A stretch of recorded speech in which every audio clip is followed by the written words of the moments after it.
네, 오늘 말씀의 제목을 깨닫지 못하면 경험할 수 없다라고 말씀을 잡았습니다.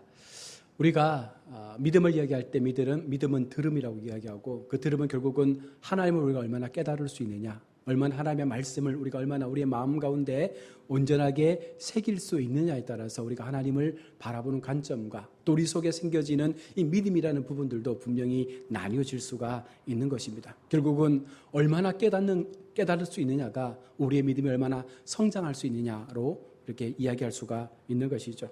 천국도 구원도 말씀에 관한 사랑도 결국은 우리가 깨달을 때에 그것이 내게 들려지게 되고, 내게 들려질 수 있을 때 진정한 나의 말씀으로, 나의 하나님으로 우리가 받아들일 수가 있습니다. 오늘 본문은 여러 가지 말씀들을 서로 교차해서 우리 가운데 비교하며 이야기를 하고 있습니다. 겉사람과 속사람, 잠시의 환난과 영원한 영광, 그리고 보이는 것과 보이지 않는 것을 우리가 구분해서 오늘 성경은 우리 가운데 무엇이 더 우리에게 올바른 삶이냐, 무엇이 우리가 누릴 수 있는 영광된 삶이냐에 대해서 말씀을 합니다. 먼저 16절에서 사도 바울은 먼저 낙심하지 않는다라고 자신의 마음을 고백하고 있습니다. 이 말을 우리가 다르게 보면 어쩌면 낙심했던 삶을 살았다라고 우리가 볼 수가 있는 것이죠. 그러나 어느 순간 그 낙심의 삶이 이제는 낙심하지 않는 삶으로 변화되었다라고 사도 바울은 말씀합니다. 어느 순간 이 낙심이 되지 않는 삶으로 바뀐 이유가 어디에 있었겠습니까? 바로 사도 바울이 다메섹 도상에서 예수님을 만나고 난 이후에 그의 삶은 완전히 바뀌었습니다. 세상적 가치와 절대적인 신념을 가지고 살았던 그 사도 바울이 어느 순간 하나님을 만나고 나니까 그 만남 속에서 예수 그리스도가 어떤 분인지 깨닫고 나니까 그의 인생에 놀라운 변화가 일어나게 된 것입니다. 바울은 주님을 만나고 이 땅에 이어질 모든 것들이, 이 땅에서 이루어지는 모든 삶의 부분들이 잠시 있다 사라질 안개와 같은 것이라고 깨닫고 더 이상 이 허무한 인생 가운데 자신의 삶을 맡기는 것이 아니라 영원한 생명 되신 하나님 앞에 그의 삶을 맡기며 철저한 하나님의 사도의 삶을 살아가게 되는 것입니다. 전도서 솔로몬의 깨달음 같은 의미죠. 인생의 허무함을 이야기하면서 하나님의 세계관을 가지고 다시 한번 영적 눈을 떴을 때에 이것이 진정한 하나님께서 말씀하시는 천국에서의 삶이구나를 사도 바울은 우리 가운데 말씀을 하는 것입니다. 여러분, 우리는 무엇 때문에 낙심하며 삽니까? 우리의 인생에서 무엇이 우리를 낙심하게 합니까? 저나 여러분 모두가 한 번쯤은 낙심의 경험들을 다 했을 것입니다. 왜 낙심합니까? 왜 무너집니까? 왜 우리의 마음이 연약해집니까? 우리가 사는 세상은 늘 불안전하다라고 말하죠. 완전한 것도 없고 또 안전한 것도 없습니다. 그래서 우리는 늘 마음의 불안함을 갖고 그것을 조금이라도 채워보기 위해서 뭔가 열심히 노력하며 삽니다. 순간순간 힘들고 어려운 삶을 살아가면서도 우리 마음 한켠에 어쩌면 이것은 어쩔 수 없는 우리의 운명이니 그냥 그렇게 살아보자라는 그런 마음을 가지고 우리는 인생을 살아가는 것입니다. 어떻게 보면 참으로 안타까운 인생이죠. 계속되는 두려움과 불안과 염려 속에서 이것을 해결할 수 없어서 그냥 그렇게 내게 주어진 운명이라는 그 운명론에 빠져서 그 인생의 시간들을 보내고 있는 것입니다.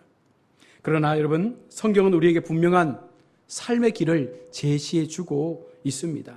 어떻게 살아야 이와 같은 낙심의 삶에서 벗어나서 정말 기뻐할 수 있는, 정말 하나님 앞에 그 기쁨을 누리며 살아갈 수 있는 삶을 살 수 있는지 그 길을 우리 가운데 분명히 말씀해 주고 있는 것입니다. 먼저 오늘 바울은요, 우리에게 육체를 두고 겉사람과 속사람으로 비교하며 말씀을 하고 있습니다.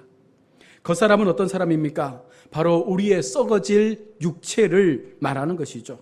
죽어 흙으로 돌아갈 수밖에 없는 우리의 육체를 향하여 겉사람이라고 말씀을 합니다. 이 말씀은 제한된 육체를 갖고 우리가 살아가고 있다는 것이죠. 여러분, 우리 모든 인류의 사람들은 다 죽음을 맞이하게 됩니다. 어느 누구도 이 죽음을 피할 수 있는 방법이 없습니다. 모두가 죽고 나면 그 몸은 썩어 흙으로 돌아가게 됩니다. 흙으로 돌아가면 아무것도 남지 않는 먼지처럼 되어버리는 인생으로 그렇게 끝나게 되는 것입니다. 이것이 어쩌면 인간이 가지게 되는 한계죠. 진시 황제는 죽고 싶지 않아서 영원히 살 수 있는 불사초를 얻기 위해서 많은 신하들을 세계 방방곡곡으로 보냈지만 결국은 그도 죽고 말았던 것입니다.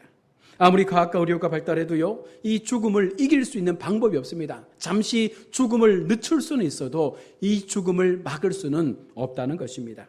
그런데 성경은요, 인류가 그토록 원했던 영원한 생명의 삶에 대한 그 길을 우리 가운데 말씀해 주고 있는 것입니다. 얼마나 놀라운 일입니까? 오늘 바울이 말한 그 속사람이 바로 그것이죠. 성경이 말하는 우리의 속사람이란 예수 그리스도를 믿음으로 중생한 영적 우리의 실존에 대하여 말하고 있는 것입니다. 고린도후서 5장 17절 말씀에 그런즉 누구든지 그리스도 안에 있으면 새로운 피조물이라 이전 것은 지나갔으니 보라 새 것이 되었도다. 겉사람의 후패함 속에 살았던 우리가 어느 순간 예수 그리스도를 만나고 난 이후에 우리 인생 가운데 새로운 속사람, 영적 강건의 사람이 생겨나게 되고 이것을 통해서 우리는 그리스도 안에서 새로운 존재의 삶을 누릴 수 있게 되었다라고 말씀하고 있는 것이죠. 늘 불안과 염려와 근심과 죽음이라는 그 두려움 속에 살았던 우리가 어느 순간 예수 그리스도를 만나고 난 이후에 우리 인생 가운데 새로운 하나님의 생명의 씨앗이 심겨지게 되고 그것을 통해서 우리가 다시 한번 하나님 앞에 놀라운 존재로 세워지게 된다는 것입니다. 에베소 2장 5절의 말씀입니다. 허물로 죽은 우리를 그리스도와 함께 살리셨고 너희는 은혜로 구원을 받은 것이라. 허물로 죽었던 우리 겉사람을 하나님께서 살리셨습니다. 예수 그리스도의 십자가의 은혜로 살리셔서 다시금 우리 가운데 구원의 은혜로 살아갈 수 있는 믿음을 허락해 주셨다는 것입니다. 하나님을 알지 못했을 때 우리의 인생은요, 한평생 살다가 그렇게 끝마칠 인생으로 알고 살아왔습니다. 그래서 더 악착같이 몸부림치고 더 열심히 무언가 더 얻어보려고 살아왔던 인생 아니겠습니까? 그런데 하나님은 그런 우리를 향해서 새로운 길을 제시해주고 있는 것입니다. 그런 우리가 어떻게 살아야 이 짧은 80년 혹은 100년의 인생을 마치고 난 이후에 영원히 살아갈 그 행복의 삶을 우리가 어떻게 누릴 수 있는지에 대하여 말씀하고 있는 것입니다. 다시 태어난 영혼은 하나님의 말씀을 통해 그 지식이 새로워지는 것입니다. 결론적으로 그리스도의 장성한 분량까지 자라가게 되는 것입니다. 여러분, 우리의 사고의 체계가 바뀌는 거예요. 예수님을 만나고 나면, 하나님을 믿고 나면, 내가 하나님의 백성으로 살기를 원한다라고 고백하고 나면 우리의 모든 생각과 우리의 모든 삶의 가치 체계가 바뀌어지게 되는 것입니다. 그래서 여러분, 예수 믿는 우리는 죽음도 두려워하지 않는 것입니다. 죽음조차도 우리는 뛰어넘을 수 있는 마음을 가질 수 있는 것입니다. 물론 예수님을 믿는다고 해서 인생에 펼쳐진 고난과 아픔이 다 사라지는 것은 아닙니다. 다만 내가 겪고 있는 이 고난을 대하는 우리의 태도가 달라진다는 것이죠. 옛날에는 고난이 오면 주저앉고 웅크리고 숨고 피하고 어찌할 바를 몰라서 괴로워했는데 하나님을 믿고 나니까 이 고난마저도 내가 감당할 수 있겠구나. 아니면 하나님께서 이 고난에 대하여 무언가 내게 주시는 은혜가 있겠구나. 이런 마음을 가지고 이 고난을 대처하다 보니까 이 고난에 대하여 결코 두려워하지 않는다는 것입니다. 바울은 그렇게 당하는 고난마저도 잠시 받는 환난이라고 말하고 있습니다. 왜 그렇습니까? 이 잠시 받는 환난의 시간을 겪고 나면 영원한 영광의 기쁨이 우리 인생 가운데 올 것이라고 확신했기 때문에 그런 것이죠. 그래서 예수 믿는 사람들은요, 예수 믿지 않는 사람들과 전혀 다른 죽음의 개념을 가지고 있습니다. 죽어도 슬프지 않습니다. 물론 인간적인 헤어짐과 인간적인 그 슬픔은 있겠지만 다시 만날 그 소망을 우리가 갖고 있기 때문에 오히려 그 죽음을 통해서 우리는 기쁨의 날들을 준비할 수 있게 되는 것입니다.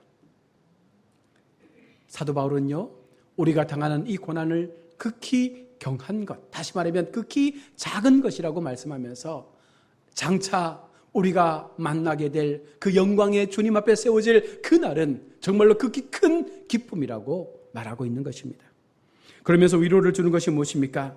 현재의 삶에서 당한 이 환난을 통과하고 나면 영원한 영광 중에 중요한 것을 우리 가운데 이루어 주시겠다라고 말씀하신 그 약속의 말씀을 사도 바울은 믿고 있기 때문에 이 모든 상황들을 이길 수가 있는 것이죠.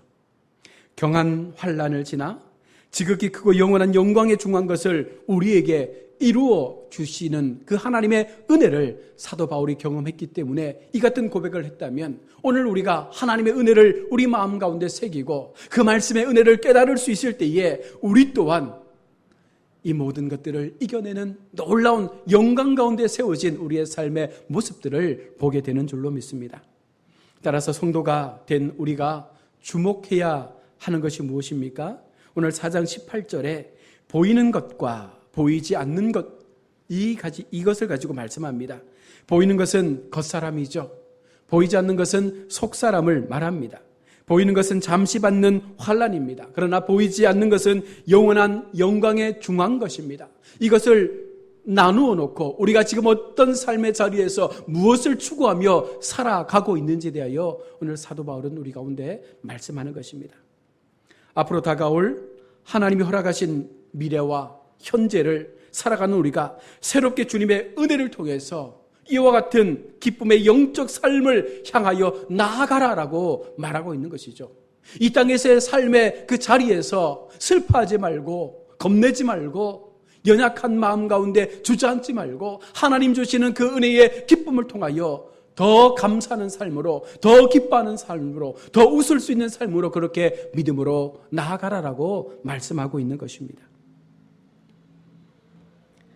바울은요, 예수님을 믿고 영적으로 변화된 우리의 몸, 이것은요, 현재의 고난과 비교할 수 없는 그 영광된 미래를 상상할 수 없을 정도로 풍성한 그 하나님의 은혜를 우리 가운데 약속하고 있음을 말하고 있는 것입니다. 세상에서 줄 수 없는 그 풍성하신 하나님의 은혜를 우리 가운데 전하여 주고 있는 것입니다. 바울은 우리에게 영적 시야를 가지고 세상을 보라라고 말씀합니다. 어두워진 눈이 아니라, 가리워진 눈이 아니라 정말 하나님께서 우리 가운데 주신 그 말씀의 눈을 통해서 세상을 바라볼 수 있을 때 얼마나 우리가 존귀하고 얼마나 우리가 하나님 앞에 세워졌을 때 귀한 모습으로 우리가 세움받게 되는지를 보라고 말씀합니다. 장래의 거둘 기쁨과 영광을 소망 가운데에서 또한 현재의 고난도 온전히 받아들이라고 오늘 성경은 말씀을 하고 있는 것입니다. 이것이 사도 바울이 예수님을 믿고 숱한 고난의 시간 속에서 그 시간을 지나면서 낙심하지 않는 삶을 살 수 있었던 비결이었다라고 말하고 있는 것입니다. 그래서 성도된 우리는요, 결코 낙심하지 않습니다. 우리의 속사람이 날로 새로워지기에 날마다 그리스도의 부활의 그 생명의 삶이 우리의 삶을 다스리기에 날마다 우리의 마음 가운데 예수 그리스도의 약속하신 그 은혜가 우리를 이끌어 주시기에 우리는 결코 낙심하지 않는다는 것입니다. 시편 30편 5절의 말씀입니다. 그의 노여움은 잠깐이요 그의 은총은 평생이로다. 저녁에는 울음이 깃들지라도 아침에는 기쁨이 오리로다. 이 말씀은 성도에게 아침과 함께 기쁨이 온다는 것입니다. 우리가 살아갈 이 땅에서의 겉사람의 그 시간들이, 그 어둠들이 결국은 새로운 아침이 우리 삶 가운데 도래하게 될 때에 그 모든 어두움들은 사라지게 되고 우리에게 아침의 기쁨으로 우리의 삶을 맞아주시는 놀라운 하나님의 그 구원의 은혜가 우리로 이 땅을 더 힘있게 살아갈 수 있는 마음을 허락해 준다는 것입니다. 여러분, 성도가 이 땅에서 당하는 고난은 잠깐입니다.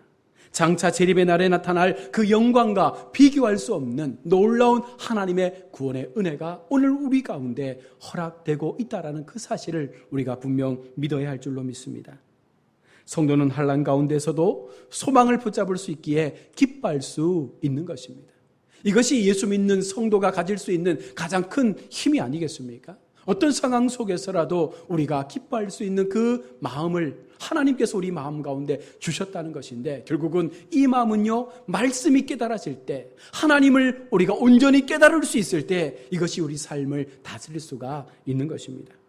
결국 우리가 바울이 전하는 이 놀라운 진리를 깨닫지 못하면 평생을 살아도요, 우리 가운데 많은 것들이 주어진다 할지라도 우리는 결코 행복한 인생을 살아갈 수가 없는 것입니다. 하늘의 영광을 경험하지 못한다면, 이 땅에서의 그 천국의 삶을 우리가 경험할 수 없다면, 그것을 깨닫지 못한다면 우리는 평생의 삶을 그렇게 후회에 점철된 삶으로 살아갈 수밖에 없는 것입니다. 이 놀라운 하나님의 영광의 집에 우리가 이룰 수 있도록 날마다 말씀을 통해서 깨달음의 은혜를 우리가 간구하며 늘 내게 주시는 하나님의 영적 깨달음을 통해서 우리의 속사람이 더욱더 강건해질 수 있는 그와 같은 믿음의 삶을 통하여 우리가 살아갈 수 있을 때, 여러분, 이것이 우리가 하나님 앞에 하나님의 자녀다운 삶의 모습을 누리는 아름다운 신앙의 모습인 줄로 믿습니다. 많은 사람들이 예수를 믿습니다. 많은 사람들이 교회를 다닙니다. 그럼에도 그들 속에도 여전히 하나님이 주시는 그 기쁨들이 없다는 것입니다. 여전히 우리 마음 가운데 세상 사람들처럼 염려하고 두려워하고 근심하고 아파하는 모습들이 훨씬 더 많다는 것입니다. 무엇 때문에 그럴까요? 정말 말씀을 나의 말씀으로 깨닫지 못하고 정말 하나님 주시는 그 은혜를 내게 주시는 은혜로 우리가 생각하지 못하기 때문에 그럴 수밖에 없는 것이죠. 그래서 여러분, 깨달아야 합니다. 말씀을 깨닫고 하나님의 은혜를 깨닫고 하나님 내게 주실 그 천국의 삶을 우리가 인생 가운데서 깨달을 수 있을 때 내가 경험할 수 있는 놀라운 하나님의 그 영광된 삶의 모습들이 우리 인생을 지키시고 다스리게 된다는 사실을 우리가 분명 보게 될 줄로 믿습니다. 남은 한 주간 정말 하나님 앞에 하나님이 내게 주신 깨달음이 무엇인가? 내게 주신 말씀의 은혜가 무엇인가? 나는 과연 어떻게 세상을 살아가고 있는가? 나는 무엇 때문에 두려워하고 무엇 때문에 낙심하는가? 이 낙심과 두려움과 여러 가지 많은 어려움들을 내가 무엇으로 이길 수 있겠는가? 이 모든 것의 정답은 예수 그리스도입니다. 하나님을 만나고 예수님의 사랑을 경험하고 내게 주시는 말씀의 그 진리를 우리 마음판에 새길 때에 분명 하나님은 이 모든 상황으로부터 이길 수 있는 은혜와 힘을 주실 줄로 믿습니다. 이 마음 가지시고 또 남은 한 주간의 시간들을 힘있게 믿음으로 살아가시는 우리 모두가 될 수 있기를 주님의 이름으로 축원합니다. 아멘.